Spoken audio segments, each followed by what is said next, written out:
sobre a vossa proteção, nós nos refugiamos, ó Santa Mãe de Deus. Sobre a vossa proteção, nós nos refugiamos, ó Santa Mãe de Deus. Sobre a vossa proteção, sobre a vossa proteção. Pode ser melhor. Sobre a vossa proteção, ó Santa Mãe de Deus. Glória ao Pai, ao Filho e ao Espírito Santo. Boa noite. É muito bom estar aqui. Eu me chamo Tiago, como o irmão falava. Sou fundador da comunidade Altar da Cruz. Temos 8 meses que estamos aqui em Vila Velha. Faço parte da paróquia Nossa Senhora de Guadalupe, a qual o Padre Ili tem nos acompanhado. Está aqui comigo a minha esposa, a Lívia, está ali. A Michele, que é uma membro da comunidade, está lá fora. E um elo de amigos que nós começamos. Está ali conosco o senhor Daniel e Dona Lourdes. E é grande graça estar aqui. O tema dessa noite é: põe em ordem a tua casa. Põe em ordem a tua casa. Mas antes de eu começar a pregação, a palavra dessa noite está no livro do profeta Isaías 38. Isaías 38, de 1 a 7. Pega lá comigo na palavra de Deus.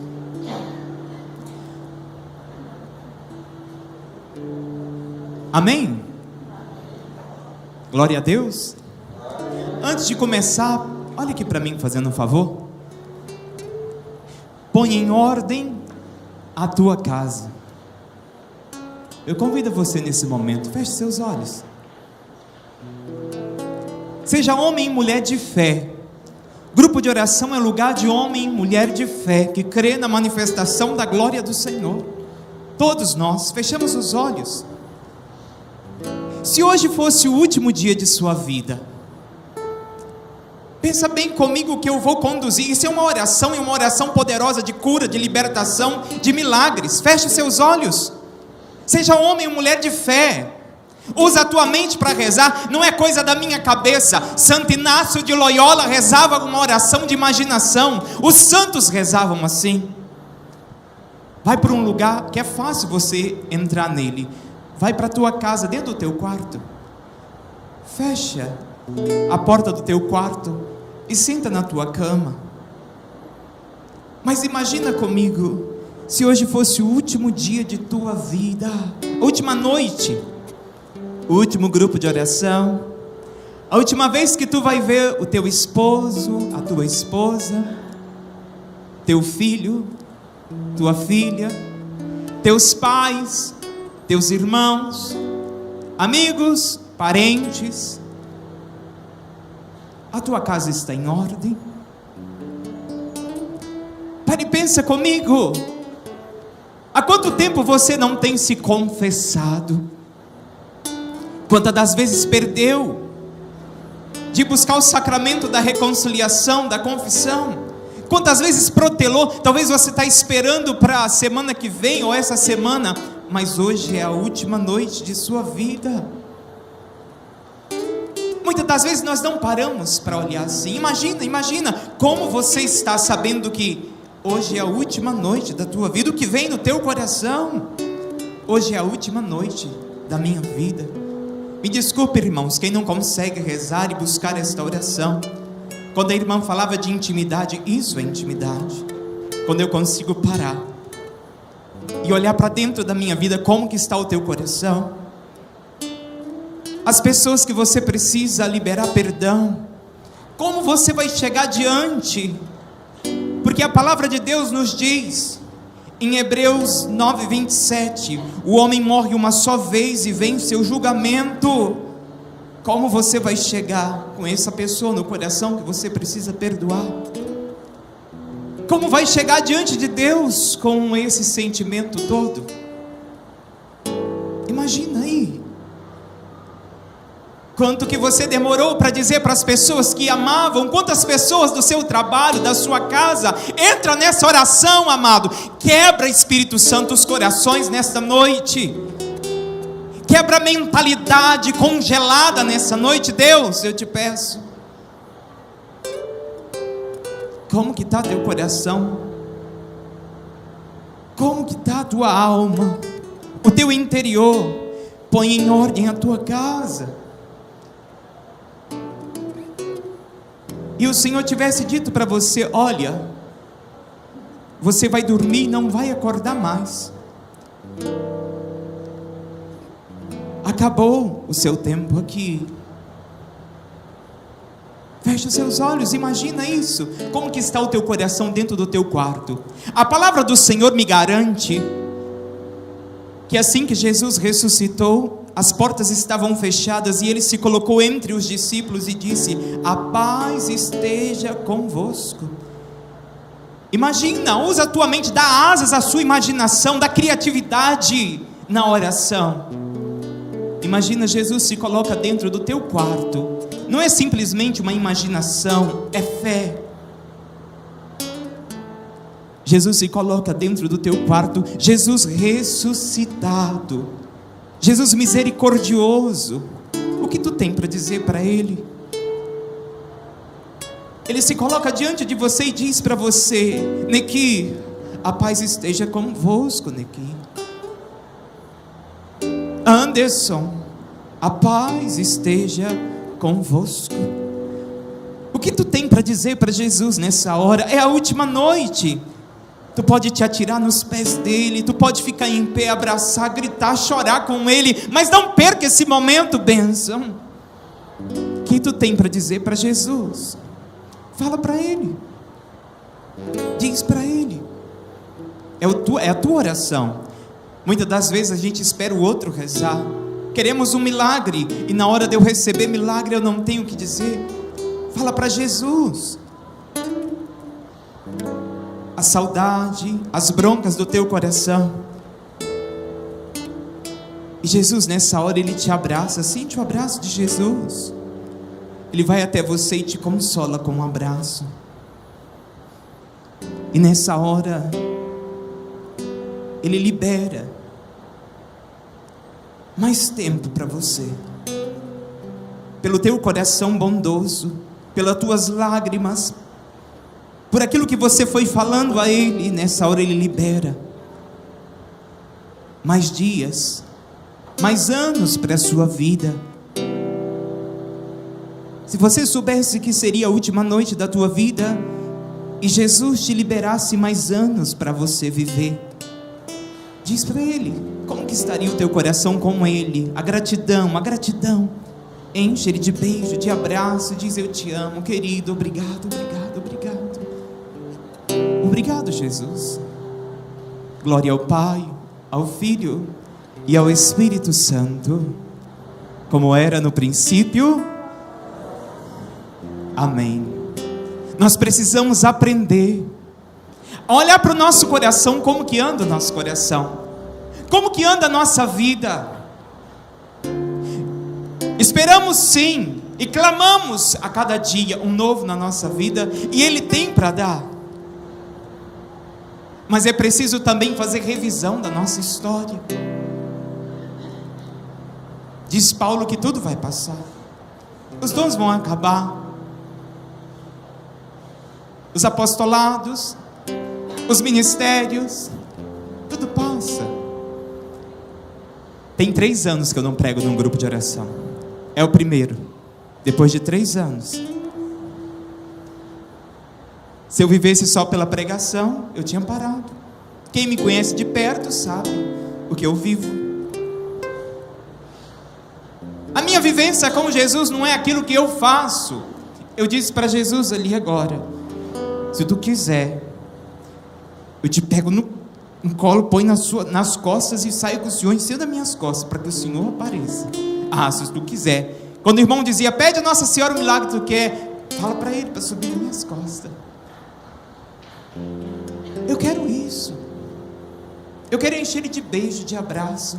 Eu quero ser dele. Falar de Jesus, muitos falam, mas ser dele é diferente, requer preço. Nessa noite nós vamos falar do rei Ezequias. Quem era o rei Ezequias? E eu fui estudar para ver quem era o rei Ezequias. Ele não era qualquer um, o rei Ezequias. Era alguém que foi escolhido. Assim como eu e você, nós somos escolhidos. Mas é preciso tomar posse que eu sou um escolhido, que eu sou uma escolhida. O Senhor nessa noite trouxe uma pessoa aqui, que você tem, o desejo do teu coração é andar escondida, sabe? O desejo do teu coração é não sair. O desejo do teu coração é ficar, sabe, escondida. Nessa noite o Senhor te trouxe aqui para te tirar do teu esconderijo. Você está aqui. Você veio aqui para Deus tirar você do teu esconderijo, da sua opressão, da sua prisão, dos seus calabouços.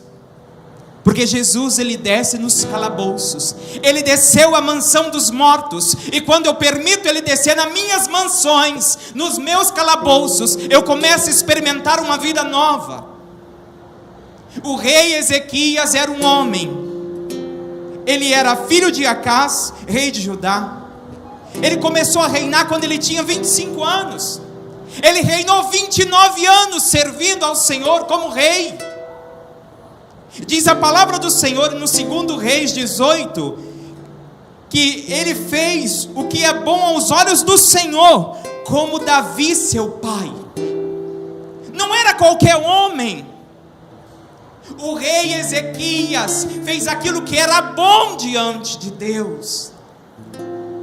Ele destruiu os lugares altos, quebrou as estrelas e cortou os ídolos de pau e de cera, despedaçou a serpente de bronze que Moisés tinha feito, porque os israelitas tinham até então queimado incenso diante dela. Ele não aceitava a idolatria, o rei Ezequias. Ele não aceitava idolatria. Israel estava vivendo um tempo de idolatria. Os reis tinham, sabe, debandado. Os reis tinham abandonado o Senhor. Quando Ezequias entra para reinar, ele destrói tudo aquilo que era idolatria e restaura a casa de Deus. Ezequias pusera a sua confiança no Senhor, Deus de Israel. Não houve outro como ele entre os reis de Judá, tanto entre os seus predecessores, como entre os seus sucessores. Conservou-se unido ao Senhor, e nunca se desviou dele. Observou todos os mandamentos que o Senhor prescreveu a Moisés. Por isso o Senhor esteve com ele, e fê-lo bem sucedido em todos os seus empreendimentos. Era um homem que vivia a lei de Moisés, os 10 mandamentos. Era um homem escolhido, ele desejou isso, Ezequias. Ele queria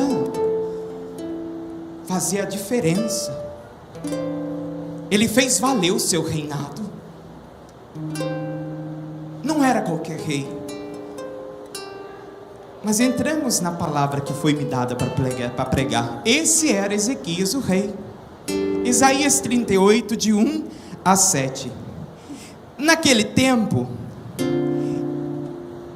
Ezequias esteve doente, quase à morte. O profeta Isaías, filho de Amós, veio ter com ele e lhe disse: o que ele diz aí? Fala comigo. Eis, põe, por quê? Então Ezequias voltou-se para a parede e pôs-se a orar ao Senhor. Senhor, disse ele, lembrai-vos de que tenho andado diante de vós com lealdade de todo o coração, segundo a vossa bondade, e chorava abundantemente. Depois, a palavra do Senhor foi dirigida a Isaías nesses termos. Qual é o termo? Vai.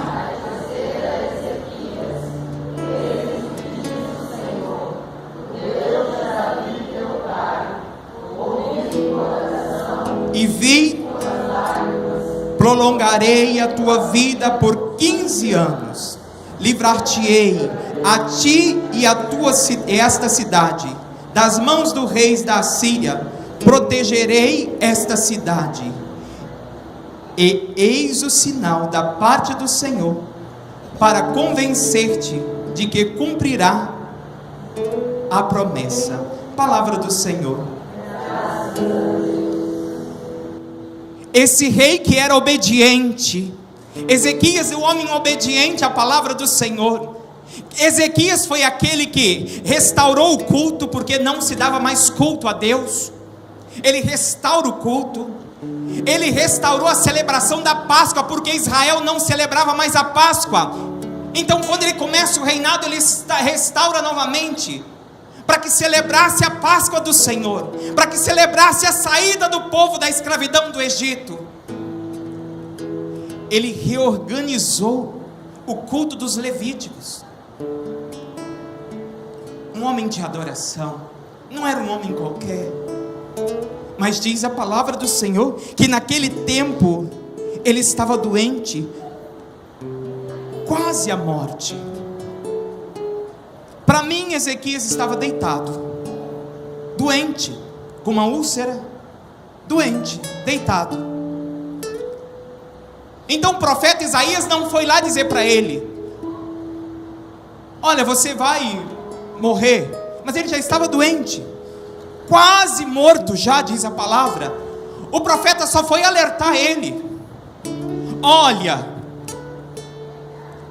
prepara, põe em ordem a tua casa, porque vais morrer, não te restabelecerás.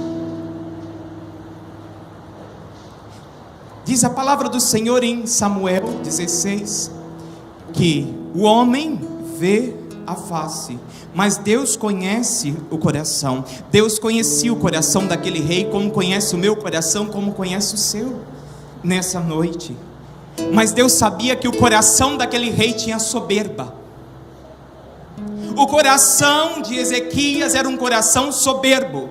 Tiago, por que tu diz isso? Porque a palavra de Deus me diz em 2 Crônicas, porque aqueles dias Ezequias caiu numa doença mortal, orou ao Senhor e este lhe respondeu por um prodígio, mas Ezequias não se mostrou reconhecido pelo benefício recebido, e seu coração se ensoberbeceu, e a ira do Senhor se inflamou contra ele, como também contra Judá e Jerusalém. Todavia, como ele se humilhou com os habitantes de Jerusalém, do orgulho do seu coração, não se desencadeou sobre ele a ira do Senhor durante a sua vida. Ele tinha um coração soberbo. Então Deus permitiu que o profeta fosse na casa dele dizendo: olha, você vai morrer, põe a sua casa em ordem, porque Deus sabia que no fundo do coração daquele rei existia soberba. Entenda uma coisa, ele era um homem justo, um homem que adorava o Senhor, mas Deus conhecia o coração dele. Quando Deus nos chama, Ele conhece o nosso coração, e Ele vai fazer o que for preciso, para que o meu coração e o seu se tornem um coração como um tabernáculo de adoração, como o útero da Virgem Maria. É o desejo do Senhor. Então Ele não permite no coração eleito aquilo que não convém com sua palavra. O Senhor é santo. E você pode dizer: mas eu não sou santo. Mas fomos chamados a ser santo como o Pai do céu que é santo. Então Deus disse através do profeta: põe a tua casa em ordem, arruma a tua casa. O que me chama a atenção, que a primeira atitude do rei foi qual? Não, se virar. Por isso, para mim, ele estava deitado. O profeta chega e diz para ele. Ele ficou tão mexido que ele vira para a parede. Primeira atitude de quem quer ter resposta de Deus: é preciso virar para a parede. Se você não virar para a parede, o virar para a parede aquele homem ficou tão mexido, ele já estava sentindo dor, sofrendo, angustiado. Quando chega essa profecia, ele não quer mais conversar com ninguém. Ele se volta para a parede, ele não quer dizer mais nada para ninguém. Se você não se desligar, você não escuta Deus. Se você não se desligar, você não vê a promessa. Se você não parar, você não vê a graça e os benefícios do Senhor. É preciso parar. Aquele homem já estava deitado, ele se volta para a parede. Aí sim, quando ele se desliga, ele não quer conversar com ninguém, ele não quer mais partilhar com ninguém. E muitas das vezes nós queremos ver a reconstituição da nossa saúde, da nossa vida, queremos ver milagre, mas nós não nos desligamos. Precisamos aprender a ser monges no meio de qualquer barulho. E para ser monge é preciso entrar no mosteiro, e o mosteiro tem que ser o meu e o seu coração. É um lugar de oração, não é qualquer lugar. Entende, irmãos? Amém? Aí ele começa a orar. Segundo passo: se eu quero resposta de Deus, eu preciso ser um homem, uma mulher de oração. Como é que está a minha vida de oração? Como que está a minha vida de oração? A minha vida de sacramento, confissão, eucaristia, rosário de Nossa Senhora. Não adianta me dizer que é mariano, mas não reza com Nossa Senhora. Que mariano é esse? Que não quer sentar no colo da Virgem Maria? Quantas das vezes eu já escutei católico, sabe, irmão? Mas rezar Ave Maria é cansativo, porque você ainda não entendeu o mistério que é o rosário de Santo Afonso Maria de Ligório. Nessa oração que nós, sobre a vossa proteção, nós nos refugiamos, ó Santa Mãe de Deus, de Santo Afonso Maria de Ligório. Que os místicos, quantas das vezes o demônio apareciam diante deles, e ele só dizia, sobre a vossa proteção, eu me refugio, Santa Mãe de Deus, e os demônios saíam gritando. Quem dirá o rosário? Mas a vida de oração, da forma que Ezequias estava exercendo, é diferente. É uma oração do coração, é uma oração de quem tem intimidade, irmã, uma oração de quem busca intimidade. Intimidade requer conhecimento, entende? Tu me conhece? Sabe qual é o meu nome? Eu não te conheço. Qual é o teu nome? Maria Clarice. Ora por aqui mesmo.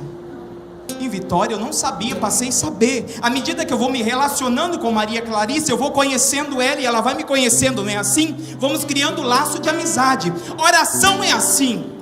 Se eu não vivo uma vida de oração buscando uma amizade com Jesus, aí eu conheço Jesus, ora carambolas. Conhecer de afinidade, como diz João. Quando João pregava, não existia livros compilados da Bíblia.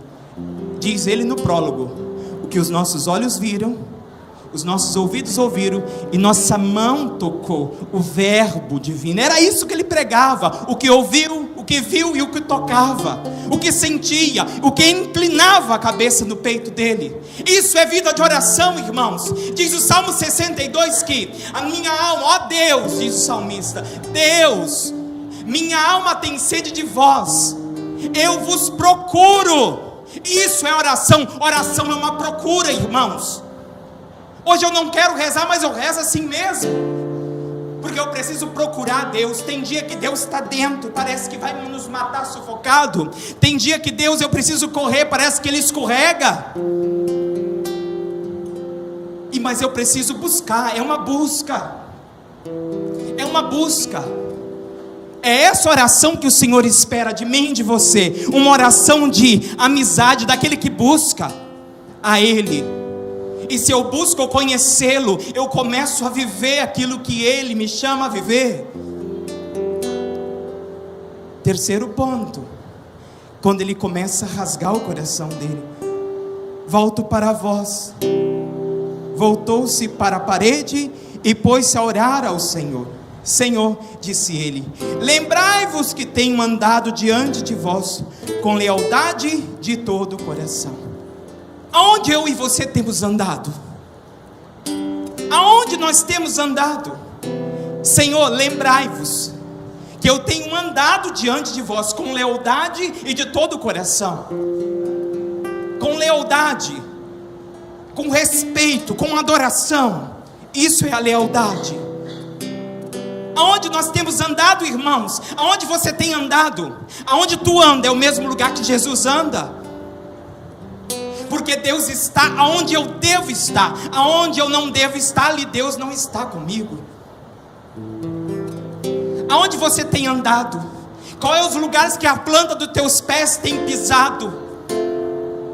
Os lugares que você tem andado é os lugares do Senhor, porque o rei andava onde estava a visão do Senhor. Aonde tu tem andado? Diz Santa Teresa para umas filhas: cuida do teu caminho, porque cuidando do teu caminho, as outras olharão teu caminho e vão te seguir. Você tem cuidado do teu caminho? A sua casa precisa ver você como profeta, como profetiza, como homem e mulher que dá testemunho. Para dar testemunho é preciso olhar, cuidar do caminho. Qual é o caminho que tu tem andado? Porque Jesus é o caminho, eu sou o caminho. Aonde temos andado? Com lealdade com o Senhor? Temos sido leal ao Senhor? Nós temos. É uma pergunta que eu fiz o dia todo para mim. Tenho sido leal a tu?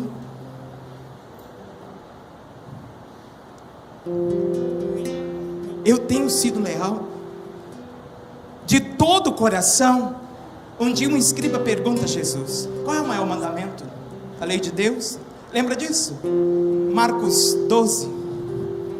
E Jesus diz: amarás o Senhor teu Deus de todo. O rei Ezequias conhecia os 10 mandamentos. Lembra que ele guardava? Diz no livro de Reis que ele guardava os mandamentos de Moisés. Então por isso que ele diz para Deus: Senhor, eu te sirvo, eu ando no teu caminho com lealdade e de todo o coração, dizendo para Deus: eu vivo os mandamentos, Senhor. Eu vivo os mandamentos, Senhor. Obrigado, querido. Eu vivo os mandamentos.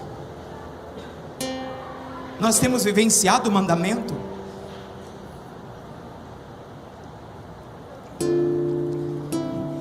Queremos a vida mística, queremos ver o fogo descer, mas não vivemos 10 mandamentos ainda. É o tempo de conversão, é quaresma. É o tempo de conversão, irmãos. É quaresma. Queremos vida mística, mas os 10 mandamentos abandonamos. E Jesus reduz ele, hein? Amarás a Deus sobre todas as coisas, e o próximo como a ti mesmo. Vou falar um pouquinho dele mais para frente. Continua, porque não dá tempo para mim parar. O de todo o coração. Ezequias, ele tinha um coração todo do Senhor, porque ele não tinha idolatria dentro do coração dele. Ele se arrancou toda a idolatria. E o que é idolatria? A igreja nos ensina que latria nós só damos a Deus. Só a Deus nós damos latria. O culto de latria, o culto de adoração, só a Ele. Idolatria, quando eu coloco um ídolo no lugar de Deus. Quantas das vezes nós temos colocado ídolos no lugar de Deus na nossa vida, na nossa casa, a nossa família, o nosso trabalho, os nossos filhos?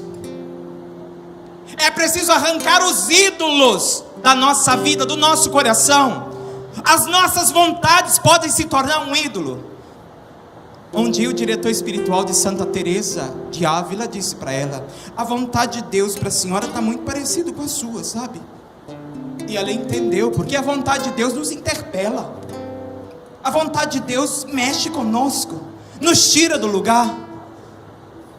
E diz o diretor espiritual: a vontade de Deus para a senhora está muito parecido com a sua vontade. Aquele homem arrancou os ídolos do coração dele. Ele tinha um coração de mártir. Nós precisamos aprender a ter coração de mártires. A martiria na igreja faz parte da igreja católica. A palavra, a tradição chegou até nós porque existiu mártires. Está faltando homens com desejo de martiria, mulheres com desejo de martiria, que queiram sofrer apaixonado com o Senhor, que deixem de mimimi. Qualquer coisa eu deixo de caminhar com o Senhor, qualquer coisa eu abandono a Santa Missa, qualquer coisa eu deixo de ir naquele grupo de oração porque eu não gostei que o pregador falou. De mimimi. Martiria, eu deixar a minha vontade para fazer a vontade de Deus. Os mártires morriam sabendo, entendendo: eu vou doar a minha vida pelo reino de Deus. Você tem doado a sua vida na sua martiria, dentro da sua casa. Lógico, hoje não um martírio de sangue, mas um martírio cinza, branco, onde somos perseguidos, somos caluniados. As ideologias aí que têm nos oprimido, as perseguições, os contra-testemunhos. E como que está a tua vida? Um coração de mártir, que morre muitas das vezes para fazer a vontade de Deus. Os mártires sabiam e tinham isso, que quando eles morriam cantando um canto, Deus o recebia com cantos que ele cantou na martiria. Muitos cantavam, iam glorificando a Deus, porque sabiam que é dessa maneira que Deus ia recebê-los. Qual é o seu cântico da sua morte? Está no dia de você morrer para as vontades próprias, para viver a vontade do Evangelho. Está no dia de morrer, de deixar de viver a tua vontade para viver a vontade de Deus na sua casa, na sua vocação. Se você é casado, na vocação de casado. Se você é solteiro, na vocação de solteiro. Na vocação de pai, na vocação de mãe. Filhos órfãos de pais vivos. Tem acontecido hoje. Martiria. Sacrificar pela tua casa. Martiria. Ezequias tinha um coração submisso ao Senhor. E aquele rei, ele tinha um coração de pureza. A pureza, o coração é a sede da personalidade, da moral. Mas também o coração do homem que nasce toda a perversidade, disse Jesus em Mateus. Jesus disse isso, onde ele diz que o coração do homem é onde surgem as impurezas, os pecados, a morte. E eu preciso lutar, porque é no meu coração que eu preciso começar essa luta. É no meu e no seu coração nessa noite. É para eu, tomar posse nessa noite e pôr a minha casa em ordem. Pôr ordem na minha casa. O rei só experimentou os 15 anos de vida a mais, porque ele se dobra diante de Deus, porque ele rasga o coração diante de Deus, porque ele reconhece, ele desceu do pedestal como rei, da sua soberba, e começou a reconhecer: eu andei na tua presença, eu te servi de todo o coração. E ele dizia para o Senhor: eu te servia de todo o coração, fazendo a tua vontade. Não é isso que está na palavra? Versículo 38, capítulo 38, versículo 3. De todo o coração segundo a vossa vontade. Você tem servido o Senhor de todo o coração segundo a vontade dEle? Porque se eu sirvo ao Senhor segundo a vontade dEle, a minha vida é feliz. Em meio a toda perseguição, em meio a tudo que me acontecia, as contrariedades, mesmo no momento de sofrimento, na doença do rei, ele encontrava em Deus o refúgio dele. Ele não quis conversar com a rainha, ele não quis conversar com ninguém. Ele se desligou, virou para a parede, foi orar e rasgou o coração. Há quanto tempo tu também não faz isso? Por isso que eu comecei assim. Se fosse teu último dia, como é que seria? Há quanto tempo tu não faz uma revisão de coração? Há quanto tempo não olha para dentro? A palavra de Deus diz nas bem-aventuranças que, na sexta bem-aventurança, que os puros de coração verão a Deus. Aquele homem viu a glória de Deus porque ele era puro de coração. E para ser puro de coração, essa expressão puro de coração é designada àqueles que entregam o seu coração e a sua inteligência a viver a santidade na vontade de Deus. É uma coisa que eu rezo todo dia, coração e mente. Para encerrar, a palavra diz que o rei chorava sem cessar. Chorava. O chorar sem cessar com oração é algo sublime, porque diz a palavra do Senhor: eis o que diz o Senhor, o Deus de Davi, teu pai: ouvi tua oração e vi as tuas lágrimas. Por causa das lágrimas e da oração, ele experimentou milagre. A palavra de Deus, ela é cheia de situações assim. A mãe de Samuel, a Ana, ela chorou diante de Deus e ela teve o milagre de ser mãe de Samuel. Mas ela disse para Deus: se o Senhor me der um filho, eu vou te dar o meu filho consagrado para o Senhor. Eu consagro ele para o Senhor. É choro bonito quando você vê Maria, irmã de Lázaro. Lázaro morre, Jesus vai lá, ela fica sabendo, ela vai correndo onde estava Jesus e dobra diante de Jesus e começa a chorar. O choro foi tão forte que Jesus começou a chorar com ela também, diz a palavra de Deus. Mas tem um choro na Bíblia que eu sou apaixonado por ele, de Santa Maria Madalena. É a minha baluarte. Quando ela chora e Jesus pergunta: mulher, por que choras? E ela diz para Jesus: porque onde está o corpo do meu Senhor? Esse choro é sagrado.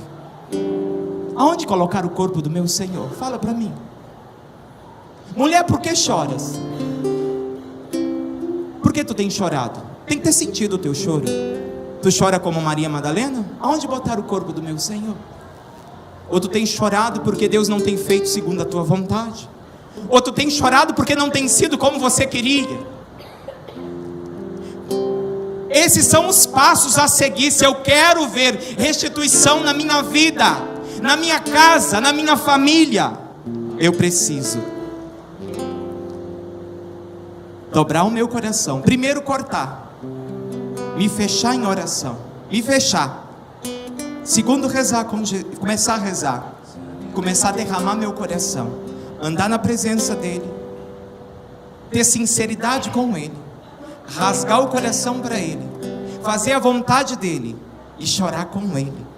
É o caminho de quem tem amizade, é o caminho de quem quer ser íntimo dele. Eu convido você, fica de pé. Pergunta para a pessoa do seu lado: mulher, por que chora? Se é homem, você pergunta: homem, por que choras? Por que choras?